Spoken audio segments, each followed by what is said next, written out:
Hello bachcho, let's see this question. So the question says a block of steel of size 5 into 5 into 5 centimeter cube is weighed in water.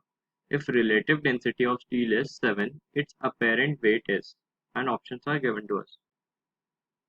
तो question में हमसे क्या बोला जा रहा है कि हमारा एक कोई स्टील ब्लॉक है जिसकी जो साइज है वो 5 इंटू 5 इंटू 5 सेंटीमीटर क्यूब है. बेसिकली हमें इसकी वॉल्यूम गिवन है और इसको हम बोला जा रहा है अगर रिलेटिव डेंसिटी स्टील की हमें दी है 7, तो अपेरेंट वेट बोला जा रहा है अगर उसको वाटर में रख दिया हमने.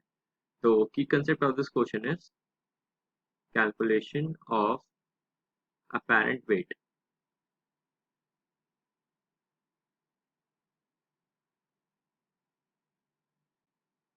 तो स्टेप 1 देखते हैं हम. तो अगर हम मान लेते हैं ये हमारा स्टील का ब्लॉक है, तो इसके नीचे वाटर में इसको mg लगेगा. और अगर ये कोई फ्लूइड है तो ऊपर से एक ऊपर अपोजिंग फोर्स एक्ट करेगा जो होगा बॉइंट फोर्स. तो हमारे जो अपेरेंट वेट है W apparent is equal to क्या होता है mg माइनस बॉइंट फोर्स. हमारा अपेरेंट वेट का फॉर्मूला है. तो अगर हम इसको ओपन करके लिख दें तो इसको हम ऐसे लिखते हैं रो v इंटू जी, मतलब volume of rho density of steel volume of block into g minus F B. और यहाँ पर एफ बॉइंट फोर्स क्या हो जाएगा रो डब्ल्यू, मतलब density of water v into g. तो अगर हम इसको कॉमन ले लें तो ये हो जाएगा rho minus rho W, rho minus rho W v into g is equal to apparent weight. तो हमें क्वेश्चन में एक और चीज़ दी है, जो डेंसिटी ऑफ स्टील है, रिलेटिव डेंसिटी ऑफ स्टील है, वो मतलब रो अपॉन रो डब्ल्यू की वैल्यू 7 है.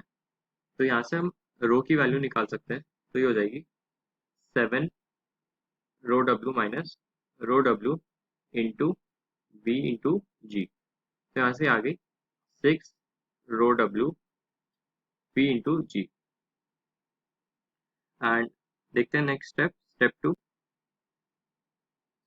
तो हमारा क्या आया था 6 rho W V into g.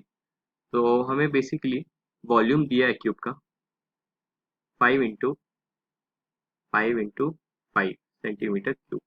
तो हम वॉल्यूम अगर पुट कर दें तो यहाँ से जो अपेरेंट वेट आएगा हमारा वो आ जाएगा 6 into rho W g into 5 into 5 apparent weight आ गया. So the final answer to this question is option 1, that is 6 into 5 into 5 into 5 g weight. Hope you understood it. Best of luck.